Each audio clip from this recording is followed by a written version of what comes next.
السلام علیکم every one, امید ہے آپ سب خیریت سے ہوں گے۔ آج کی اس ویڈیو میں ہم ہسٹری آف افغانستان کو آگے بڑھاتے ہوئے داؤد خان کے پاور سیز کرنے کی بات کریں گے۔ تو چلیں شروع کرتے ہیں۔ داؤد خان نے پاور سیز کرنے کے بعد بہت سارے سوشل اور اکنامک ریفارمز انٹروڈیوس کروائے اور افغانستان میں 1977 میں ایک نیا کانسٹیٹیوشن بھی پروملگیٹ ہوا، لیکن اس کے باوجود پولیٹیکل سٹیبلٹی نہ آ سکی۔ 1978 میں People's Democratic Party of Afghanistan کے ایک پرومیننٹ ممبر میر اکبر خیبر کو گورنمنٹ نے مروا دیا۔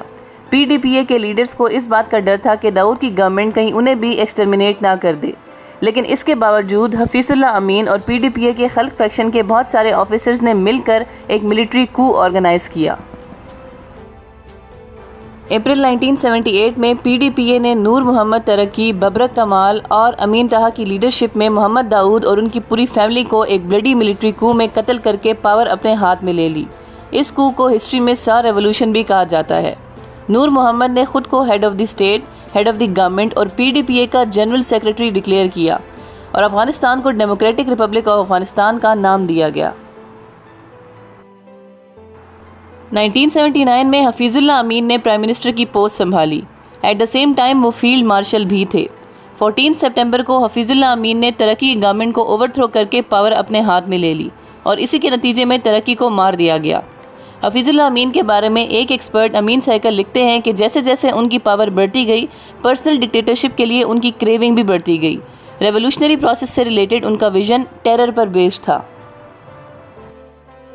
پاور میں آنے کے بعد پی ڈی ایم اے نے مارکسسٹ اور لیننسٹ آئیڈیالوجی کو امپلیمنٹ کیا۔ ان نے ریلیجس لاز کو سیکولر لاز سے ریپلیس کیا، مردوں کو داڑھی ہٹانے کا کہا اور عورتوں کو چادریں لینے سے منع کیا۔ مسجدوں کی ٹائمنگز کو بھی لمیٹڈ کیا۔ ان نے بہت سارے ویمن رائٹس بھی انٹروڈیوس کروائے، فار ایگزامپل فورس میرجز کو بین کیا اور فیمیل کو ووٹنگ رائٹ بھی دیا۔ انہوں نے سوشلسٹ لینڈ ریفارمز انٹروڈیوس کروانے کے بعد اسٹیٹ ایتھیزم کو پروموٹ کیا۔ پی ڈی پی اے نے سوویت یونین کو انوائٹ کیا کہ وہ آ کر افغانستان کی ڈیولپمنٹ، اکنامک ریفارمز اور ماڈرنائزیشن کے لیے ان کی مدد کریں۔ اس کے نتیجے میں یو ایس ایس آر نے اپنے کانٹریکٹرز بھجوائے، روڈز بلڈ کروائے گئے، ہاسپٹلز اور سکولز بنوائے گئے، واٹر ویلز کی ڈرلنگ بھی کی گئی اور افغان آرمی کو ٹرین اور ویل اکوپ بھی کیا گیا۔ اسی ٹائم پیریڈ کے دوران پی ڈی پی اے نے ٹریڈیشنل ایلیٹ، ریلیجس اسٹیبلشمنٹ اور انٹیلیجنشیا کے ہزاروں ممبرز کو جیلوں میں ڈالا اور ان کا قتل عام بھی کیا۔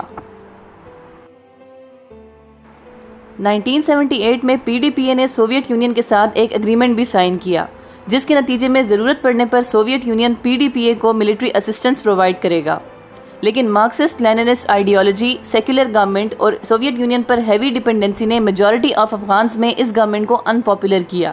اسی وجہ سے بہت سارے شہروں میں فسادات پھوٹ پڑے۔ 1979 کے اسپرنگ تک 28 میں سے تقریباً 24 پروونسز میں انریسٹ اور اپ رائزنگز ہوئی۔ آدھی سے زیادہ افغان آرمی نے بھی اس انسرجنسی کو جوائن کیا۔ اس انریسٹ کے پیچھے سب سے میجر ریزن ریلیجن تھا، کیونکہ افغانز کے مطابق گورنمنٹ کی بہت ساری پریکٹسز ان اسلامک تھیں۔ اس انریسٹ اور اپرائزنگز کے نتیجے میں سوویت یونین نے 27 دسمبر 1979 کو انٹروین کرنے کا فیصلہ کیا اور ریڈ آرمی نے ساؤدرن افغانستان کو انویڈ کیا۔ تقریباً 1 لاکھ سے زائد سوویت ٹروپس نے اس انویژن میں پارٹیسپیٹ کیا۔ اسی دوران حفیظ اللہ امین کو بھی مار دیا گیا اور ببرک کرمل نے انہیں ریپلیس کیا۔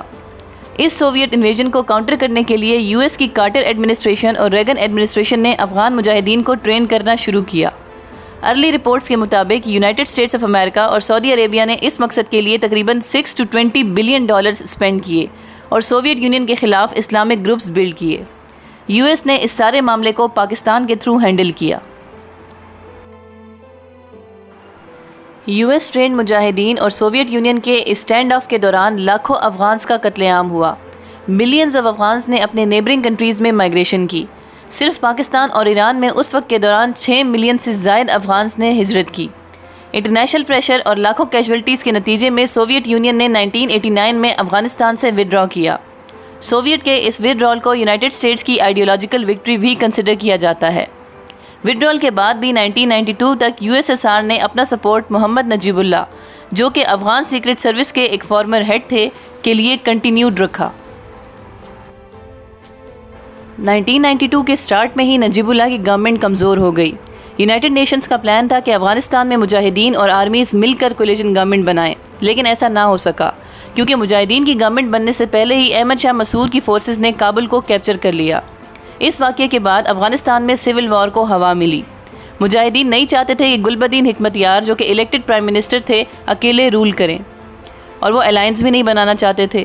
کچھ ہی ہفتوں میں مجاہدین کی یونٹی بھی فریل ہونے لگی اور وہ 6 ملیشیاز میں ڈیوائیڈ ہو کر پاور کے لیے آپس میں مقابلہ کرنے لگے۔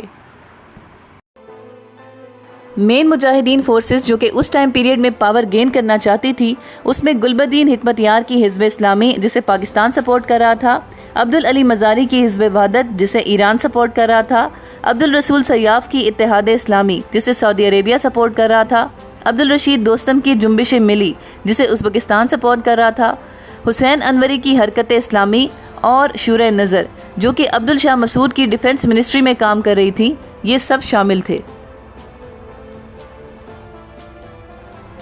اسی ٹائم پیریڈ میں دوسری طرف کندہار پشتون ٹرائبل رائیولری کی وجہ سے لالیسنس، کرائم اور ایٹراسٹیز کا ایک سینٹر بن چکا تھا۔ 1994 میں طالبان جو کہ پاکستان میں جمعیت علماء اسلام کے انڈر افغان مہاجرین کی ایک تحریک تھی، افغانستان میں لوکل گورنر کے ظلم کے خلاف ایک پولیٹیکل اور ریلیجس پاور کے طور پر سامنے آئی۔ ملا عمر نے یہ تحریک 50 مدرسہ اسٹوڈنٹس کو آرمڈ اور ٹرین کر کے کندہار میں شروع کی۔ چونکہ گل بدین حکمت یار افغانستان میں اب بھی ناکام تھا، اس لیے پاکستان نے طالبان کو سپورٹ کرنا شروع کیا، اور 1994 میں ہی طالبان نے سدرن اور سینٹرل افغانستان کے بہت سارے پروونسز میں پاور بھی گین کی۔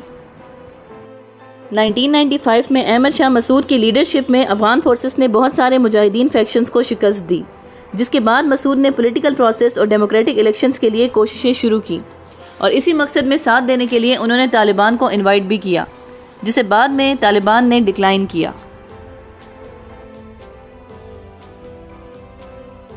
طالبان کے پاور میں آنے کی بعد کی کہانی ہم اگلی ویڈیو میں کنٹینیو کریں گے۔ جانے سے پہلے میرے چینل کو سبسکرائب اور ویڈیو کو لائک کرنا نہ بھولیے گا۔